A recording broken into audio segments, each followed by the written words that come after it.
I would like to call upon our next speaker, a very senior bureaucrat, Srimati Alka Upadhyaya ji, Additional Secretary with Ministry of Rural Development, Government of India. Ma'am would be touching upon skilling of rural youth and thinking to importance of innovative thinking to move forward. Thank you very much for joining, ma'am. Thank you very much, Gautam, to have made me a part of this conclave. Honorable Minister from Uttarakhand, Dr. Dhan Singh Rawat.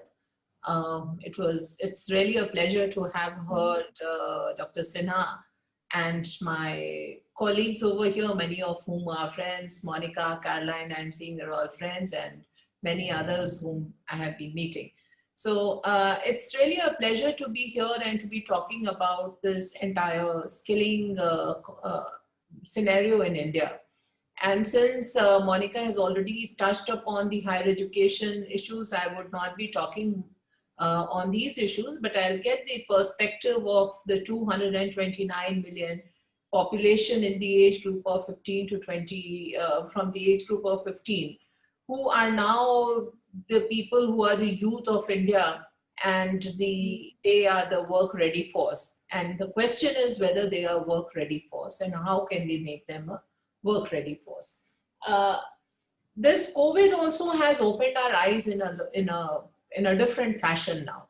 So while Dr. Sinha was talking about that the use of technology and how very important it is to bring in technology to educate our youth, to bridge the gap, while we were grappling with the skilling institutions and we were looking at opening up our skilling institutions post-lockdown, we realized that our reach as far as technology is concerned to this clientele or to this group of rural youth is a bit of a challenge even today. Several of our stakeholders came forward and said that, look, we could start these skilling centers immediately, allow us to take on online courses, and we all got very excited and we started working towards how we could galvanize the people who were already in training centers and skilling centers and to take forth the online classes. And at that point in time, we realized that in rural areas, while in the upper classes, the middle classes, the urban areas, semi-urban areas, and to a very large extent, even the rural areas, we talk about internet connectivity and we talk about phone accessibility, but then we realize that only 33 or 37% of children, of people have smartphones, and rest are still onto the feature phones. The second question that came up before us was that we are talking about skilling, and there is a difference between education and skilling which is done by hand, which involves actually the hand motion, and we found that there is a huge gap over there and there is a problem. So I think all those people who are sitting over here, we should think about bridging this divide also. So while technology does cater very, very well to a certain segment of people, but then when we talk about the rural youth, we will need to get in better technology and we need to think of more innovative ways. Because as Dr. Sinha was saying that it would take a long, long time for us to, physically reach out to people, physically bring them to training centers and to impart training to them or to impart education to them. But when it comes to this, we will really have to look at better technology and use of the same. The second point that I wanted to touch upon was, and which flows from my first point, is work ready force. How work ready are we? So there is a gap, there is a mismatch. So, and I'll just give you a brief background. In Ministry of Rural Development, we run a rural skilling program by the name of Deen Dayal Upadhyaya Gramin Kaushal Yojana, and the other one is the Rural Self-Employment Training Institutes. Very well patterned, very well designed courses, and the beauty of these courses is, in fact, in DDU-GKY, is that the payment is linked to placements. So we do not really believe only in educating, only in skilling, but also see to it that at the end of the day, the youth who have been trained also find suitable placement. So the system is working, and it's a very tightly monitored program only, and we still have been able to achieve about 60% of placement from all the candidates that we have trained so far. The point that I was just trying to mention over here was, we also got into MOUs, and we have these champion employers. Shahi Exports is one of our champion employers. And I was speaking with the management of champion employers, and they say they have an attrition rate of about 1 lakh workers almost every year. So while the work ready force is, people are brought into the sheds and they are trained and then they start working, but there is a huge gap between the supply and the demand. So there are two issues over here. Number one is, why do people leave? If they are good paymasters, why should people be leaving? The question, the issue that arises here is, what is the future? Are they going to be in the SMOs, sewing machine operators? Are they going to be the same throughout their lives? What is it that the industry is doing to meet their aspirations? What is the progress path? So here the industry has to play a very fair game over here.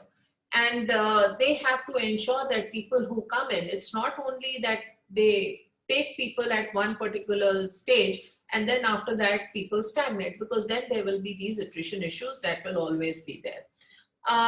So here, while I'm talking about placement, the important thing is, and which Monica's touched upon, so I'll not dwell further into it. She said partnership with the industries. What is it that they need and what is it that we provide? So we need really to work very closely with them. We will need to have ways and means, follow the Germany model, follow the France model, wherein the industry pays for training these candidates. So they set up facilities for training, and they also pay the candidates. Now here in India, we really have to look at the candidates. We really have to bring in the industry to set up training centers and maybe facilitate. We need to facilitate. We may need to subsidize these training centers and say, okay, here is the workforce.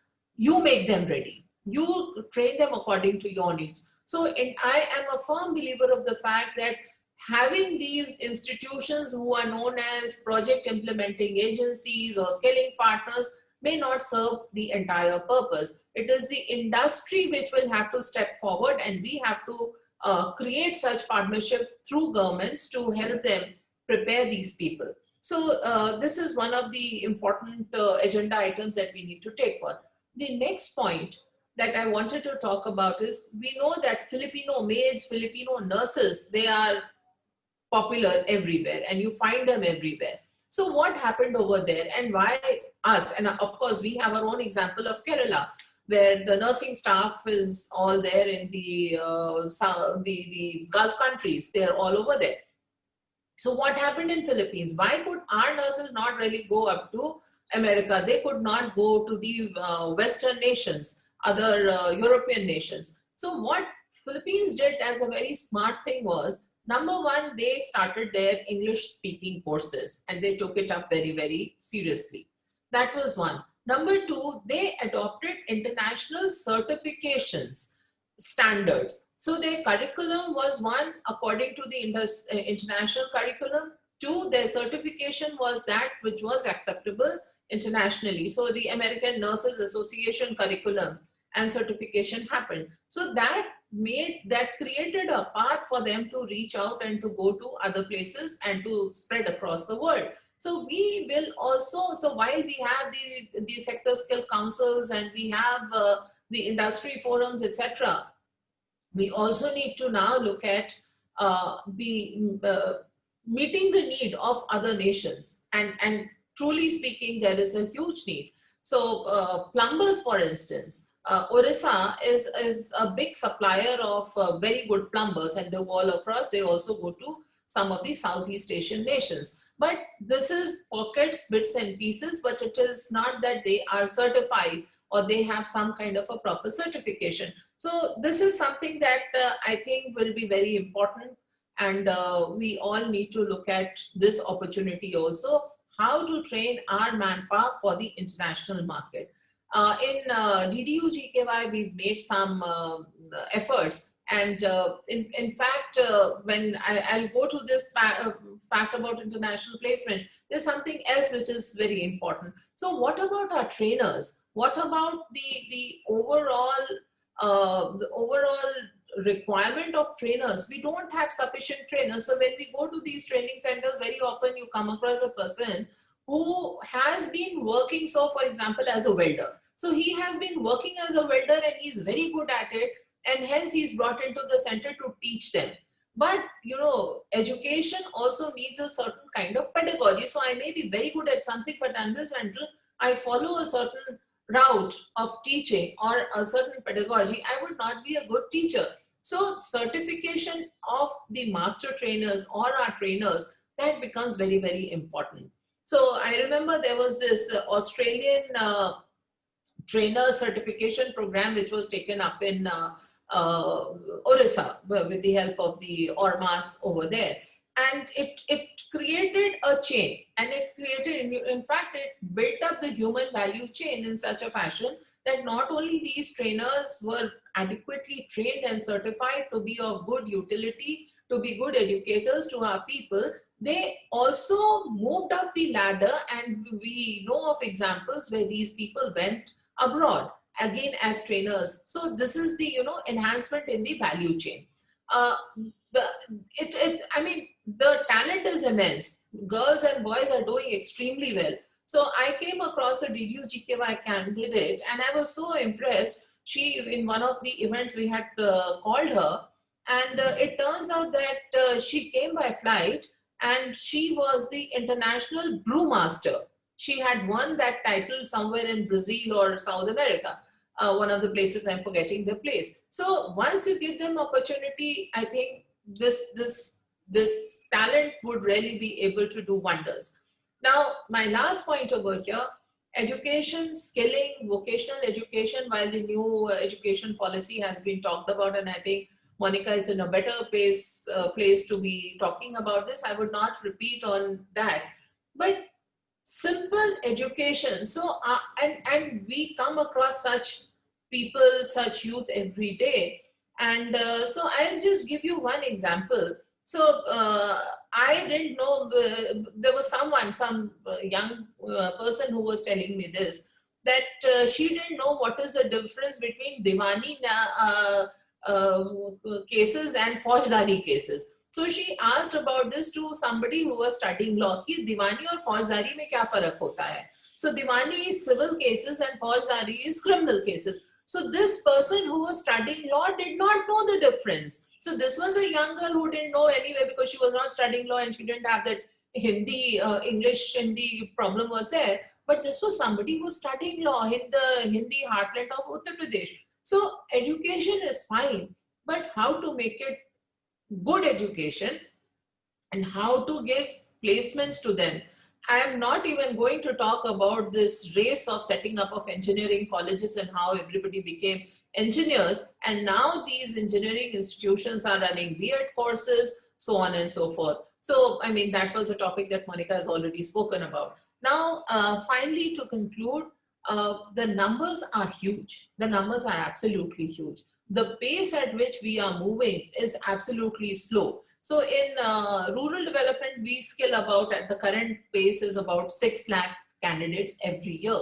Imagine 229 million and 6 lakh being trained every year, 600,000 being trained every year. We are not moving anywhere. So we really have to move ahead.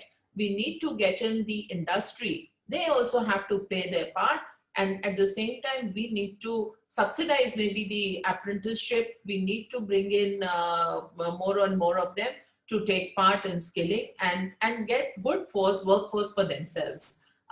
Look at international certifications, and I think the only way ahead is that be abreast with the technology, be abreast of whatever changes are happening in the world. So PwC, or I think Ernst & Young, came up with a very ambitious report, and they said that the future is technology. Well, the future is technology, but how can we make our people really technology ready? We need to have a very serious blueprint of that. So thank you, audience, very much for hearing me, and it's been a pleasure to be here. Thank you so much.